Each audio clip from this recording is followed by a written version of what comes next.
Hello! Idemo ovako da vam objasnim ne iz ličnog ugla, nego kao da to nisam ja i moje dete. Slučaj dešavanja sa Nikitom i oduzimanjem mog deteta.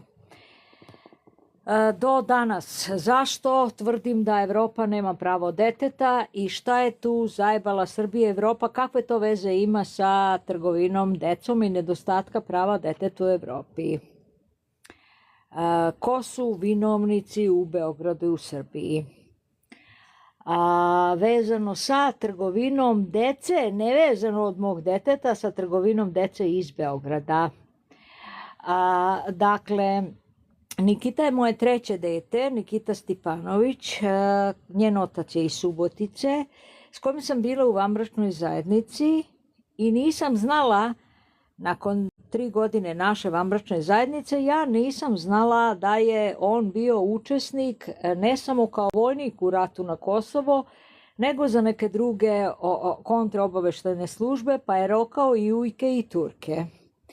On je imao delikventski zapis za trgovinu narkoticima, ali je trgovinom narkotika počeo da se bavi tek ozbiljno posle rođenja Nikite, kada smo se mi već rastali, i tako je stekao novac do dana današnjeg preko lanca uvoza polovnih automobila.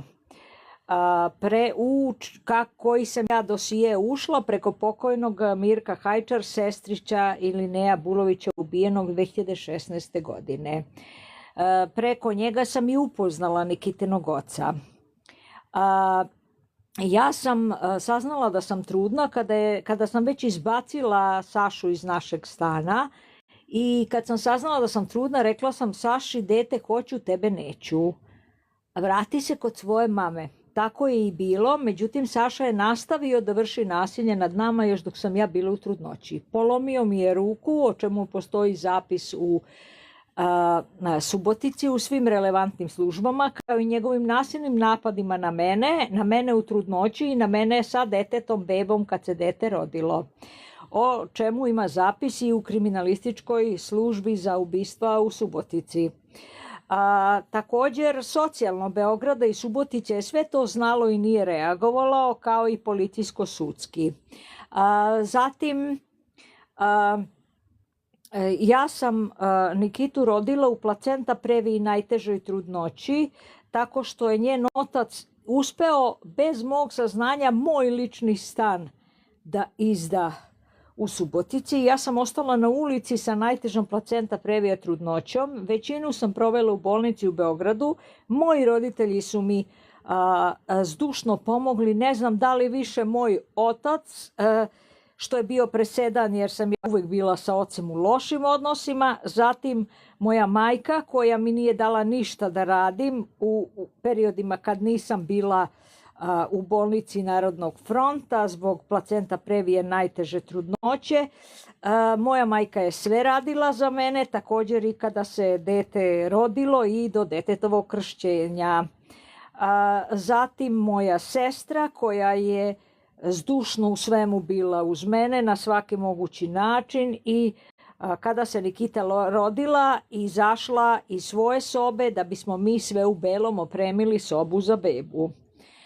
Sa bebom sam bila do nekoliko meseci bebinog života u Beogradu kod svojih roditelja u bloku 63, a prazan stan je stajao u Subotici, odakle sam pobegla, Od momenta kada sam ja ponovo se prijavila u Beogradu i posle rođenja deteta, više nije nadležan sud u Subotici, već u Beogradu.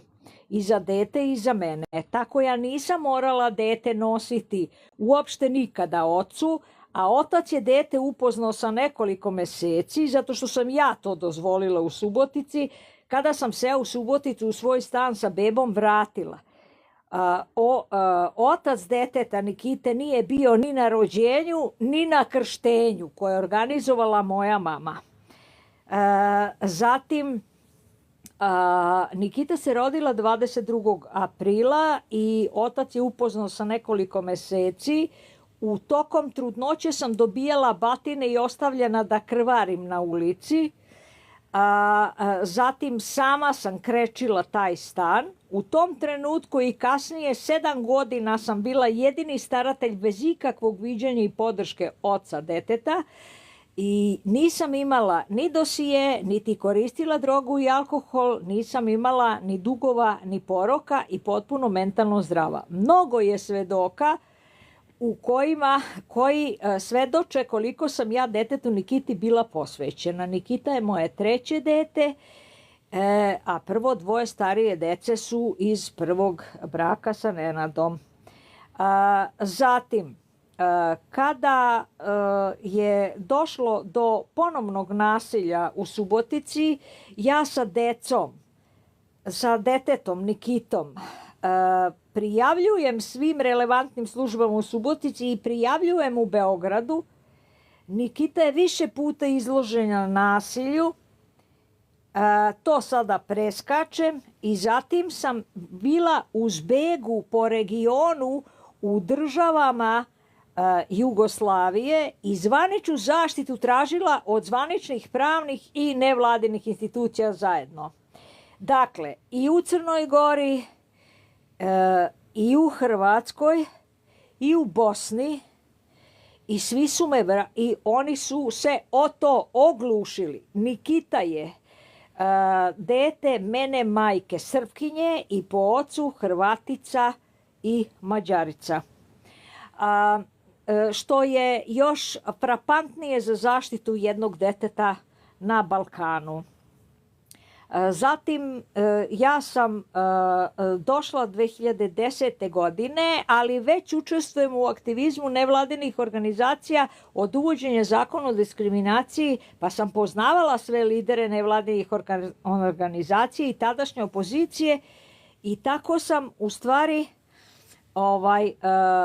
ne znajući kako dete da zaštitim, ja sam se sklonila u sigurnu kuću u Beogradu sa Nikitom, u Rakovici, i tamo doživljavamo frapantne filmske, trilerske, akcione, horor scene, jer iz te sigurne kuće se kradu deca, izvode na Topčider i prodaju. Kuća nije imala obezbeđenje, ja sam čuvala decu, vlasnica je znala da sam ja sve otkrila i da sam insajder. Kreće linč na mene i proganjanje džipovima na ulici i tako dalje. Ja napuštam sigurnu kuću i odlučujem da se pojavim na gej paradu ne zbog gej konotacije, već za borbu nenasilja i protiv diskriminacije nad decom. Moje dete je dakle složena, evidentirana žrtva nasilja, tek izašli iz sigurne kuće i ja jedino dete na Balkanu ikada stavljam u epicentar, na prvu liniju zajedno sa mnom sa majkom, pred kamere svih svetskih medija. Tako sam sjebala i ono što je u tom trenutku, spremajući se za mesto premijera, Dačić kao ministar policije u prvom sazivu, i tada je bio ministar policije, radio, a isto tako perfidno šta je radila naša vlast da prikaže navodno borbu protiv diskriminacije i pravo deteta. Kako smo mi kompatibilni Evropskoj uniji i kako nas štiti švedska ministarka Cecilija.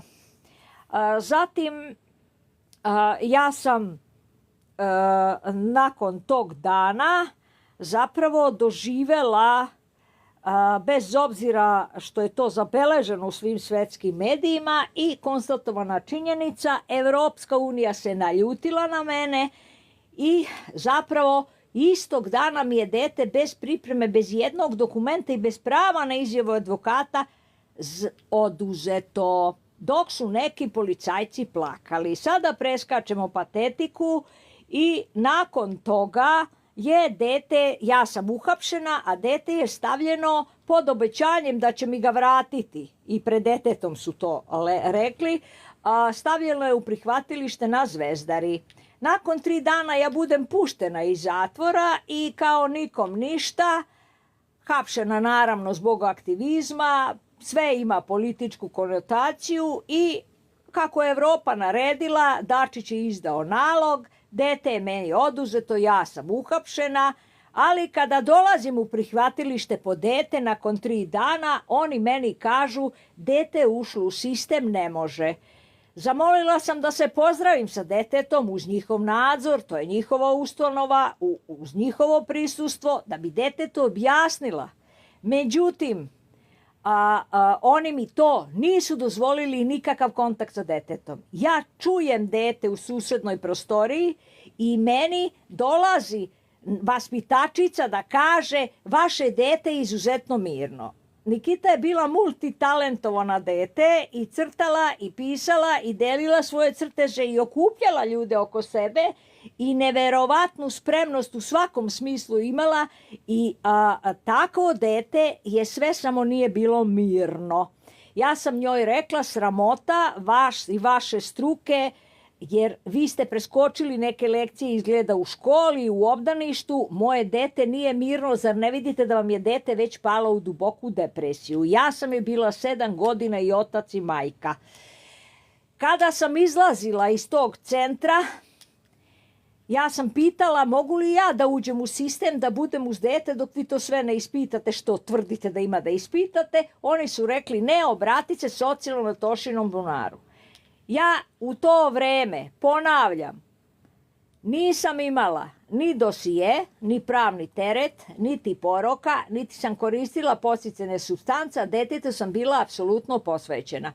U tom trenutku za sve oko mene i deteta su bili nadležni isključivo pravosudni organi i socijalno i sve institucije u Beogradu, a ne u Subotici. Nije postojao sudski proces, odnosno podela starateljstva i uređeno viđanje. Te prema tome ja nisam bila dužna da nosim detetu, ocu u Subotici nasilniku dokazanom da viđa dete. Nakon toga ja sam otišla u Tošin bunar u socijalno. Oni su rekli čekajte dok sve redom saslušamo. Oni su se ponašali kao da ja dete nikad nisam rodila.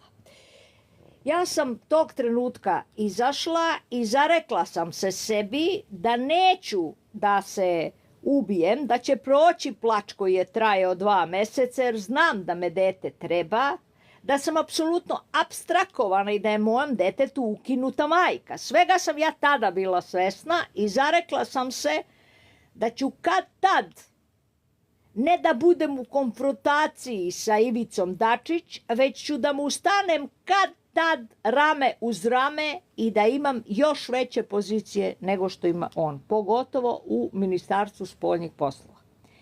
Mislim na diplomatskom međunarodnom planu.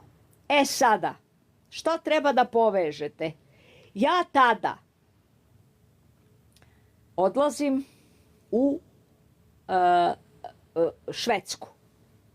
Oni se oglušuju o azil. Advokat se čudi i krsti koliko puta greše. Ja idem sa 3 advokata na 3 suda. Švedska krši azil, vraća me u zemlju opasnosti što je i kasnije dokazano. Zatim Švedska već sarađuje sa Epsteinovim sistemom,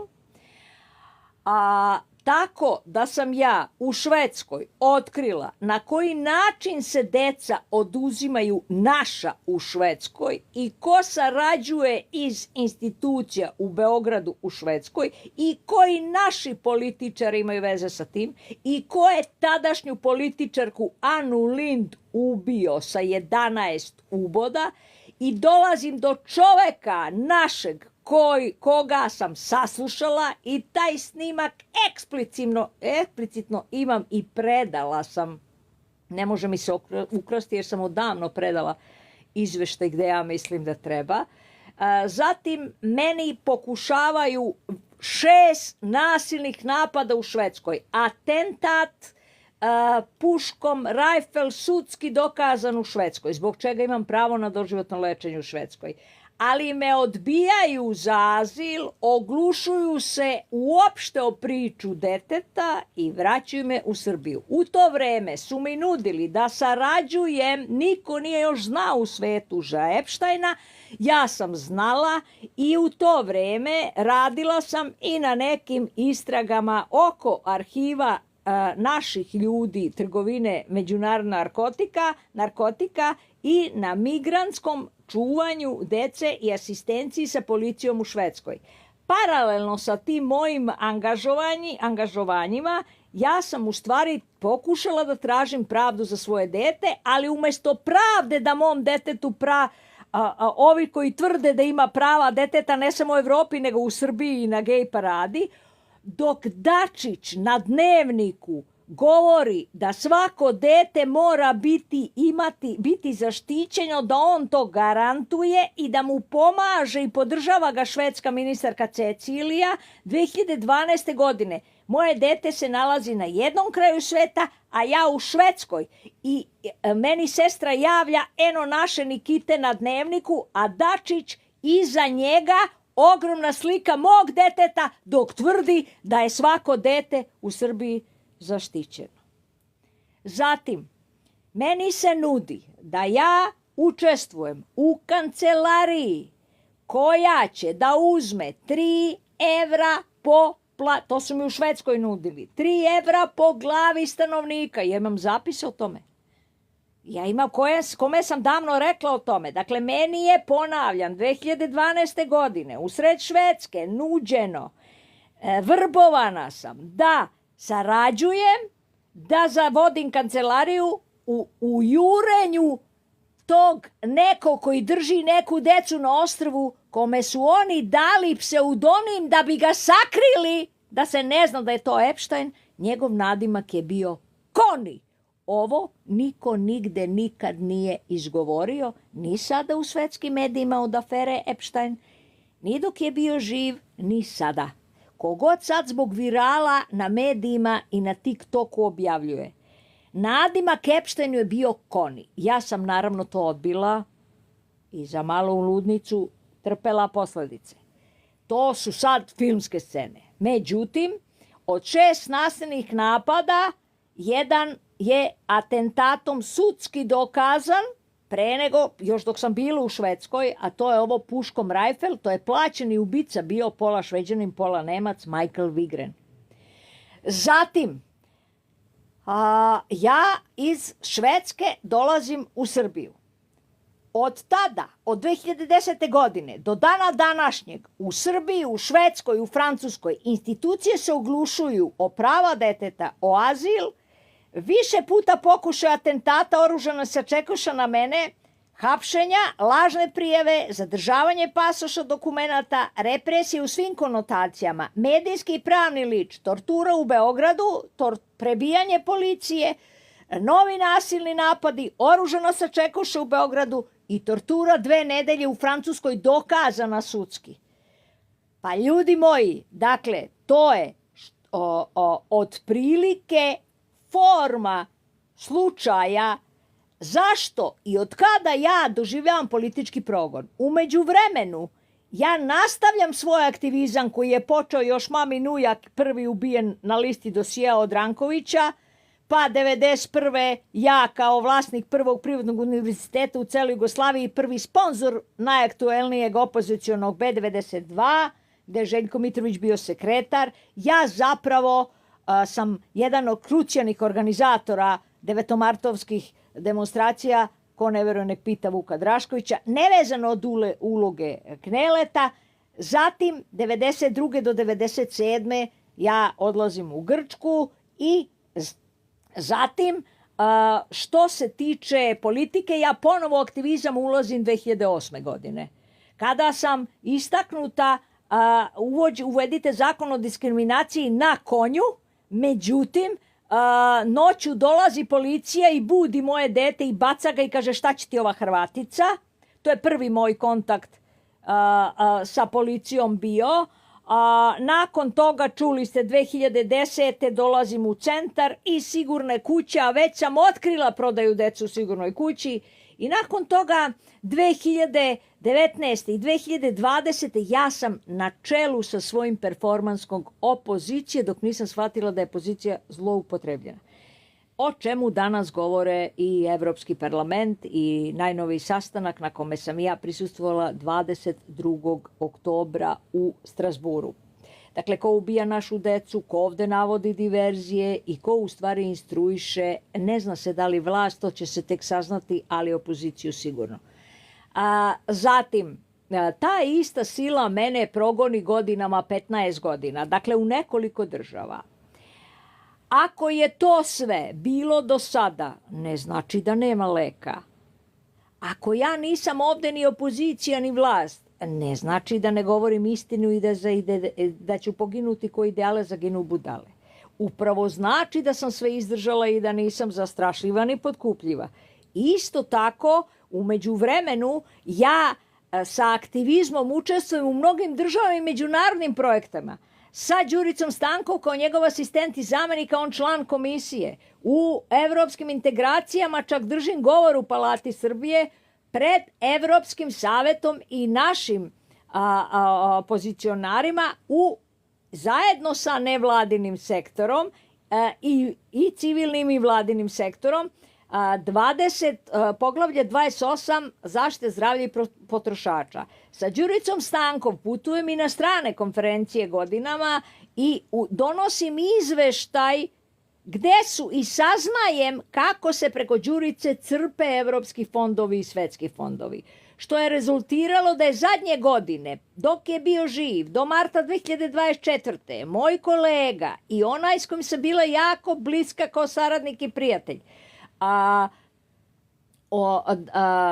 meni apsolutno sve ispoveda, u sve me upućuje, a njega Ana Brnabić vrbuje i Ana Brnabić mu je bila šefica zadnje 3 godine jer je Đurica radio u vrhu Ministarstva zdravlja, tesno sa Ministarstvom nauke, njihovu arhivu, njihove zakone i podzakone i pokrivanje arhive za prebacivanje novca na digitalizaciju, čime je paralelno izvlačio pare iz evropskih fondova Svetske zdravstvene organizacije gdje je bio veoma uvažen, gej lobija i svih drugih institucija, a u stvari je, zna se ko je te pare zadržavao i prebacivao na digitalno.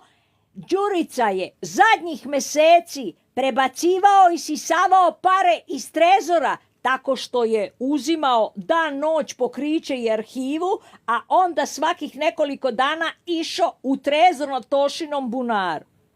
Znači, postoji naši susreti, naša konverzacija i ostalo. Đurica se meni ispovedio da je popio kafu i 17. marta 2024. godine on je nasilno doveden u bolnicu i 5 dana mučen svaki dan po više sati fizičkim, naživo, sa jednim jedinim povodom traže mesto za stent. Od glave do pete imao rupe i rane na telu, kada sam ja jedina bila i ceo dan do ponoći, dan pre Đuricine smrti u kliničkom centru. Držali su ga, meni je plakao na krilu, žalio se na torturu i diskriminaciju, plašio se da ga ne vrate na sto, sve su radili na živo, videla sam šipku u kojem su ga mučili i na kraju znao je da sve slušaju, žurio je da sve prenese i ispoveti i upustva meni za dalje. Znali smo da se rastajemo.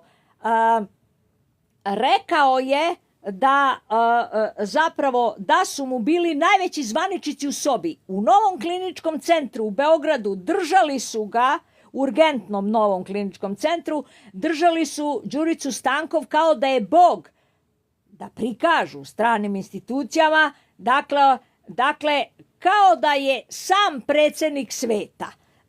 Imao je sobu all ekskluziv sa kupatilom, sa sofom, sa TV-om, sa ormanom, sa stolovima i stolicama i tako dalje. Mi smo uživali, ceo dan sam bila kod njega do 12 uveče. Međutim, on nije imao ni gaće. On je bio odsečen od interneta. Sutra dan smo bili na liniji, sve vreme satima na mailovima, bili smo zakazali gde ćemo putovati narednih 6 meseci. I zatim Đurica nestaje i to vreme se poklapa sa tim što kasnije noću saznam da je on umro. Da li je umro? Gde je? Šta je? Gde je tačno umro? Mene, naravno, svi su apstrakovali. Ja sam to naznačavala i vi ste mislili da je to samo onako kao ja pričam. Ne, to će se tek pokazati. Zašto? Zato što je Đurica bio taj koji je donosio zakone, crpeo fondove i isisao fond iz trezora. Zna se komu je bio šef. Zna se zašto je sklonjena ministarka zdravlja Danica. Zna se zašto su mu dali su mu nagradu pre nego što su ubili. Dakle, zna se kakve to veze ima sa ministarkom nauke, zna se kakve veze sa nastrešnicom ima Ministarstvo zdravlja u Novom Sadu i zna se zašto je odmah posle Đuricine smrti pao svetski UNAID.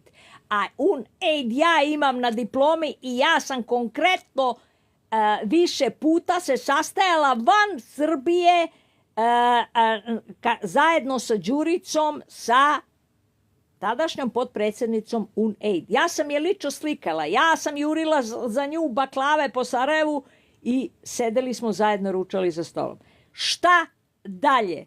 Dakle, kao što je pao UNAID, kao što je pao Epstein, pašće i mnogi. Kakva je uloga naših u Beogradu u vezi trgovine dece, u vezi Đurice, u vezi pranja para, u vezi Ministarstva zdravlja, kakva je uloga oko trgovine dece koji sam otkrio u Sigurnoj kući, šta se radi po domovima za stare i bolnicama, organizovani kriminal, korupcija i trgovina ljudima, koji su sve eksplicitni kanali i nacrti rekonstrukcije od Srbije, naših zemalja, pokrića, dokumentacije lažne i izvoza dece u Evropu i u svet. Mene pitajte. Znači, kao prva, što ne znači da ću to da vam ekspliciram ovde.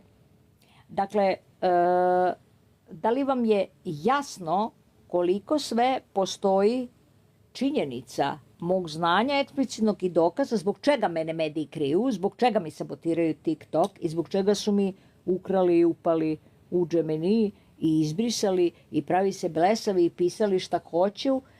I da li mislite da se ja stvarno plašim? Da li vi mislite da se moja dokumentarna arhiva može uopšte u svim formatima ukrasti? Da li vi mislite da meni može nešto sistem Ane Brnabić, Microsoft i centar u Kragujevcu, pa digitalni hosting Vučićevih botova, centar kojim rukovodi Željko Mitrović sa svojim serverima jer posjeduje deonice Google-a i može da se loguje u sve digitalne sisteme u Srbiji? Pa da li ste vi normalni?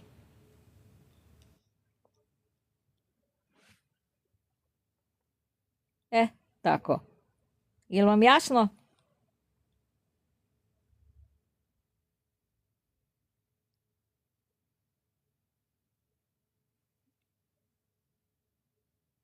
Objasnila. Viš kako sam časkom objasnila. Časkom sam objasnila. Jesi slušala od početka od Nikite? Od Nikitinog rođenja?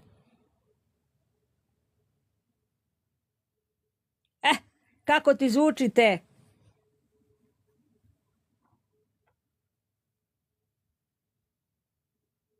Evo, samo što neću da ponavljam.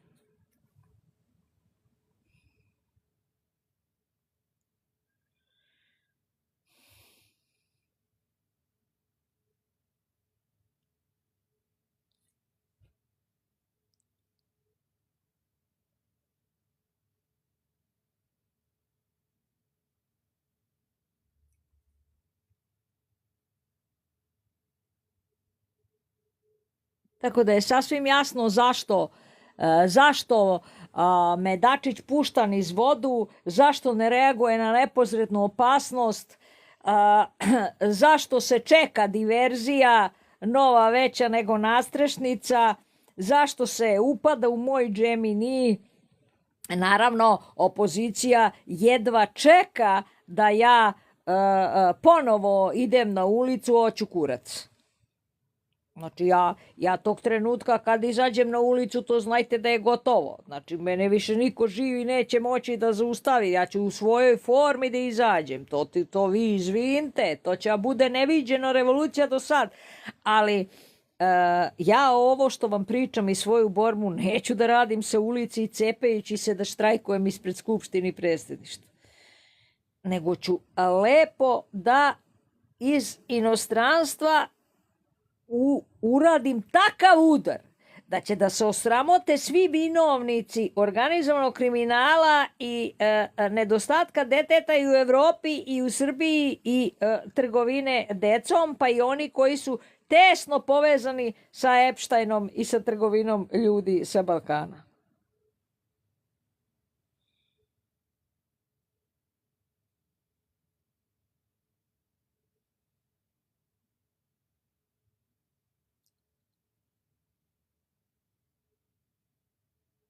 Ups.